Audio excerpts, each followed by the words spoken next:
Hello and welcome to a new video. This is for pre-algebra using the Math UC homeschool curriculum, and we are going to talk about least common multiples in lesson 21. So least common multiples, that's a three-word phrase that each of those words is significant to what this thing is. So least is meaning that we want the smallest number possible. Common means that we're going to be looking at two or more numbers and we want to come up with something that they have in common. And then multiples is a word for whenever you have like 5 and you multiply it by 2 and get 10. 10 is a multiple of 5. 15 is a multiple of 5.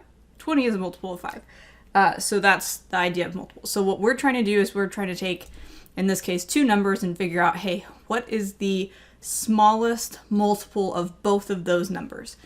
And you actually probably already know how to do this, at least to some extent, because it's actually the same process we use when we learn about finding common denominators or least common denominators for adding fractions or subtracting fractions. So hopefully that means that this will go pretty easy.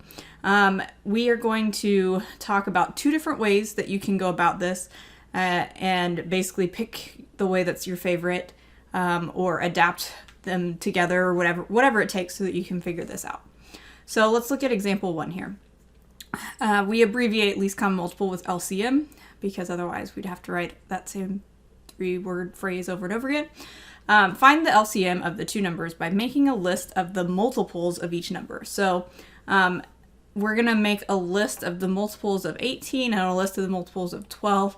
And in the Math UC workbook for this section, it like lists 18 and 12 if that was the problem we were on, and then has like commas with blanks to show you how many multiples it wants you to list. I personally think they go a little overboard with the list because I'm going to be honest, it's kind of annoying to come up with a big long list of multiples, especially if our numbers are kind of big. But the idea is that if I think of 18 plus 18 or 18 times 2, whichever is easier for you to do, then I'm going to get the first multiple of 18, which is 36. And so then I either need to think 36 plus 18 or 36 times 3. That'll give me the next multiple. So that we might have to work out to the side to figure out. But 36 plus 18 is 54. So that would be the next one. And let's do another one.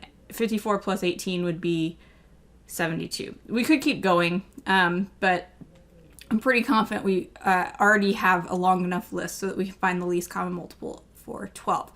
So multiples of 12 might be a lot easier because 12 is a part of our multiplication tables. So after 12, we'd have 12 times 2, which is 24, 12 times 3, which is 36, 12 times 4, which is 48. Again, we could keep going, but notice how both of these lists have 36, and it's the first number in both lists that they have in common. That means that our least common multiple for 18 and 12 is 36, and that's how we use a list to figure that out. Let's do another one. 20 and 15. So I'm going to make a list, and as you're making lists, like start with the number that is easier to make a list, and then kind of see if you can guess almost like what the answer is going to be, but then confirm it with the other list. So what I mean by that is I can pretty easily come up with multiples of 20 because it's like multiples of 2 with the 0 at the end. So I can make this list of multiples here, and it may not actually take that much effort to make a really long list. But if I'm paying attention while I'm going through, with a number like 15, I might actually realize what the correct multiple is. So for 15 plus 15 is 30, plus 15 again is 45, plus 15 again is 60, and look, I found the least common multiple, the smallest number that they have in common that's a multiple of each. So our least common multiple for 20 and 15 is 60. Now there's another way to do this that has to do with something that's happening kind of inside of our numbers that creates our least common multiple. So for instance, whenever we did 20 and 15 and got 60, you may notice that to get 60 from 20, we do times 3. To get 15 from 60, we would have to times by 4. And if I look at the prime factors of 20, which is a fancy way of saying, like, if I break 20 down into the smallest numbers that multiply together to get it, the thing that 20 is missing that 15 has is a 3. And the thing that 15 is missing that 20 has is a 4. And so I'll actually go ahead and like do a factor tree, which is what we're going to do on example 3 and 4. Again, this may be something you're familiar with. It may not. But I want to actually show exactly what I mean by that. So if we have 20 and we want to break it down into the smallest numbers that multiply together to get it, we start by just saying, what's something that multiplies together to get 20? And it can be anything. So I can pick 4 and 5 or 2 and 20. I don't want to pick 1 and 20 because that doesn't actually make the tree progress at all. And then once we've got 4 and 5, we look at these and say, do either of those split up? If it's a prime number like 5, which means only 1 times 5 gives you 5, then we leave it alone. But if it's not a prime number, we continue to break it up until now we have kind of the end of our tree, our leaves right here are all prime numbers. So what this means is that the number 20 is made up of 2 times 2 times 5. Now there's other ways to write that, like 4 times 5 or 2 times 10, but this way we got it broken down into its smallest pieces. We can do the same thing for 15, although it's actually a lot shorter because it's just 3 and 5. So what I was saying a second ago is that look at what they have in common. They both have 5 in common. And then look at what's unique about each of them. So 20 has 2 2s and 15 doesn't. 15 has a 3, 20 doesn't. The least common multiple comes from this idea of putting both the thing they have in common, which is 5, but only putting it once, and then putting all the things that are not in common, which would be 2, 2, and 3. If I multiply those together, 5 times 2 times 2 times 3, I get 60. If I accidentally multiply 2 5s in there instead of 1 5, I will get a multiple, a common multiple. I just won't get the least common multiple, which may or may not matter if what we're doing is something other than finding the least common multiple. If we're using this to do something, sometimes it's fine just to have a common multiple. Sometimes we really want the least common multiple. It just kind of depends.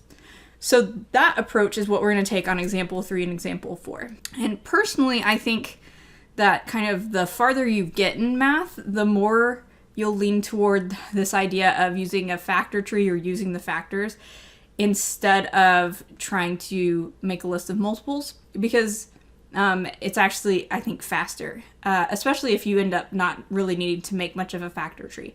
So for instance here, 14 and 10 have very boring factor trees. 14 is just 2 and 7. 10 is 2 and 5. So our least common multiple comes from what do they have in common? They both have a 2, but we only write it once. And then what do they not have in common? And let's make sure that we have all of those pieces as well. So one of them has a 7, one of them has a 5. So our least common multiple is whatever we get if we do 2 times 7 times 5. It'll be easier to do 2 times 5 first and get 10, and then times by 7, which gives us 70. So that would be our least common multiple. Again, we have 2 ways that we can do it. Whichever way you like better is the way that you should try to use when given the choice. And whenever it asks you to use a certain method, you should try to use that method, because we do want to get better at things that maybe we don't all like as much. Because a lot of times things like this have like broader applications that we might be able to apply to other things later in math. All right, let's try this with 16 and 28. And these factor trees are going to be a little more interesting. 16, you can do 2 and 8 or 4 and 4. Doesn't matter which one. If I do 4 and 4, I end up with this very nice symmetric tree. I don't know if any of you guys are into that sort of thing, but I kind of like symmetry. So 16 is 2 times 2 times 2 times 2. And 28, we could start with 4 and 7 or 2 and 14. And then split it up again. So 28 is 2, 2, and 7. So here's how this works, right? We have to say, what do they have in common? They have a 2 in common, and you could even mark these out right? To say, okay, they have a 2 in common. I've accounted for 1 2 that's in common. And then we look and say, okay, they have another 2 in common. So I'm going to write down another 2.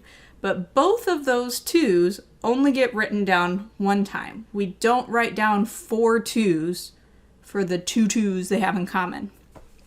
But we do need to write these 2 2's and this 7 that they don't have in common. It's kind of tricky. It's definitely something that you want to practice and make sure that you're understanding. Well, you may not want to, but yeah. Oh, and also what I was saying earlier about this was that if you look at what, hang on, this 7 looks funny because I underlined it. If you look at what the difference between them is, that 28 has a 7 that 16 doesn't have, to get the least common multiple, we actually just need to figure out what is 16 times 7. That also, by the way, is what 2 times 2 times 2 times 2 times 7 is. Or it also were to say, okay, what 28 doesn't have is these 2 2's. So whatever 28 times 4 is, that's our least common multiple. So we kind of have options here of what to multiply together that may end up being easier or not easier. I'm going to have to do 16 times 7 like this and get 112. So the least common multiple here is 112. So this has been an overview of least common multiple. Like I said, this should seem at least a little bit familiar because this is the exact same thing that we do when we do least common denominators. And if you're in pre-algebra, you should already know how to get least common denominators. Fingers crossed here. So hopefully this will be a pretty easy lesson. I'm actually this week doing this lesson and the next lesson because they kind of go together, and also because I think they're both fairly short. So we're going to do both of them and kind of get ahead, and it's going to be great.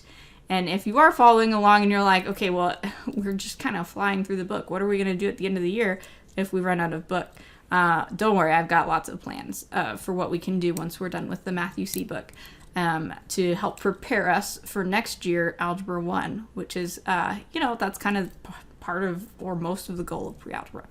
Anyway, thanks so much for watching. Please subscribe if you haven't already. Hit the like button and, leave me a comment if you'd like. So I'll see you in the next video and have a great day.